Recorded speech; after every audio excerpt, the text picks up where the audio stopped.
బండ్ల petrol ఉన్నదా? ట్యాంకిలా ఎప్పుడు పోయించుకున్నారు పెట్రోల్ను? తాపకోసారి చూసుకుంటురు కావచ్చు.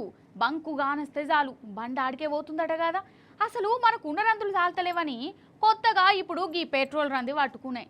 మనకన్నే కాదు దేశంలో ఏ మూలకు పో పెట్రోల్ బంకుల కాడ పెద్ద పెద్ద లైన్లు ఉన్నాయి, లొల్లులు జవడాలు అవుతున్నాయి. ఓ దిక్కు పెట్రోల్ కోసం జనం గింత తండ్లాడుతుంటే ఇక సర్కారేమో అసెంబ్లీలో ఇప్పసార మీద చర్చ కార్యక్రమం పెట్టింది. పారి మరి పెట్రోల్ కష్టాలేందో అరుచుకుందాం గాని పెట్రోల్ బంకులు ముంగడ చూడుర్రి జాతరనే నడుతుంది. కిలోమీటర్ల పొడుగుత లైన్లు, లొల్లులు జవడాలు, నో స్టాక్ బోర్డులు, బారికేడ్లు, ట్రాఫిక్ జాములు, ఆగమాగం జగన్నాథం.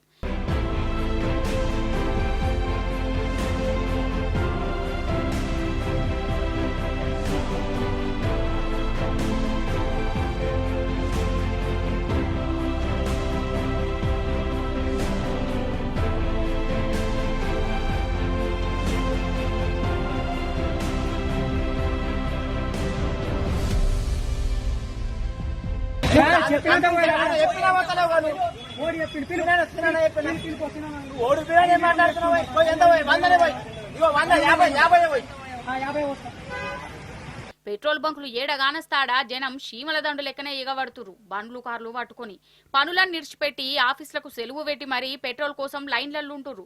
గా యుద్ధం చేయబట్టి ఇప్పటికే గ్యాస్ సిలిండర్ల కరువు వచ్చినట్టయింది కదా. ఇక పెట్రోల్ డీజిల్ కరువు కూడా వచ్చింది. బంకులు ఎన్నడు మూసెత్తారో తెలియదు అని టామ్ నడిచింది. ఇంకేమున్నది, జనంలా భయం స్టార్ట్ అయింది. అసలే గిసొంటప్పుడు మనోళ్ళకు బాగా ముందు జాగ్రత్త కదా.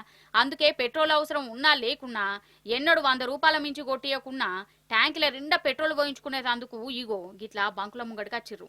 ఇక ఒక్కొక్కరిని చూడుర్రి, టిన్నులు డ్రమ్ములు కూడా పట్టుకొని వచ్చిర్రులా. గీని ఆత్రం చూడుర్రి పెట్రోల్ కోసం ఎట్లా యుద్ధం చేస్తాండో.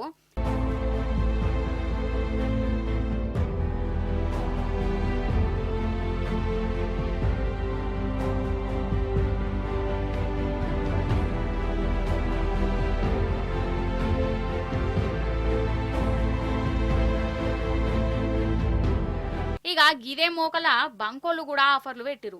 ఆఫర్లు అంటే మళ్ళేమో క్యాష్ బ్యాక్ ఆఫర్లు అనుకున్నారు. కాదు, బండికైతే 100 రూపాయలు, కారుకైతే 1000 రూపాయల మందం పెట్రోలే పోతామంటుర్రట.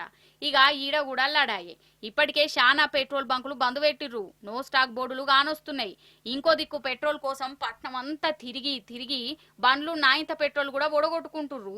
సూడిగా కట్టం మీద కట్టం. ఇక ఇది ఇట్లున్నదా, మన కేంద్రంలో ఉన్న ఆఫీసర్లేమో పెట్రోల్ కరువు లేదు, మస్తున్నది, ట్యాంకర్లు అత్తనే ఉన్నాయి, గాయి కాకుర్రి, భయం పెట్టుకోకుర్రి అని అంటుర్రట. మరి పెట్రోల్ కరువు లేకుంటే జనాలకు ఎందుకు ఈ అవస్థ? ఈ లైన్లేందుకు, ఈ నో స్టాక్ బోర్డులేంది? 100 రూపాయలదే పోతాం, 200 మందమే పెట్రోల్ ఉన్నదని బంకుల కాడ ఈ షరతులెందుకు?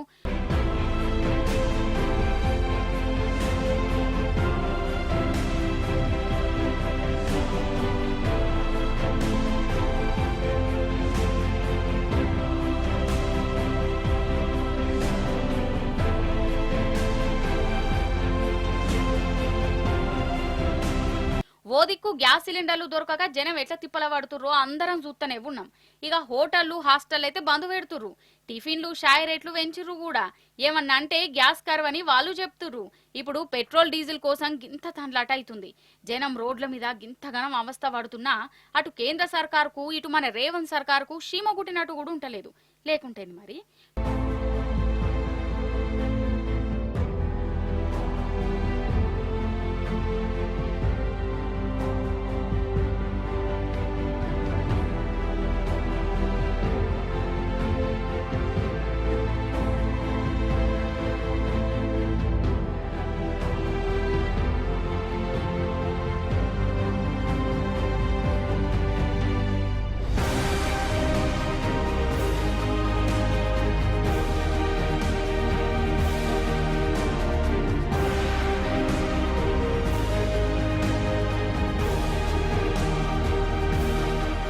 యుద్ధం స్టార్ట్ అయ్యి దగ్గర 25-26 రోజులైతుంది. అసలే గల్ఫ్ దేశాలు సమురాడికెళ్ళే అత్తదని అందరికి ఎరుకున్న ముచ్చట్నే.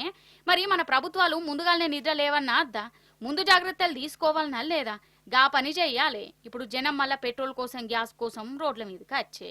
ఈ పెట్రోల్, గ్యాసు, యూరియా మీద జనాలలా భయం లేకుండా వాళ్లకు భరోసా ఇచ్చేదందుకు అసెంబ్లీలో చర్చించాలని బీఆర్ఎస్ వాయిదా తీర్మానం పెడితే మన సర్కారేమో ఇప్పసార మీద చర్చలు పెట్టింది. ఇక చెప్పు కథ గట్లున్నది మరి.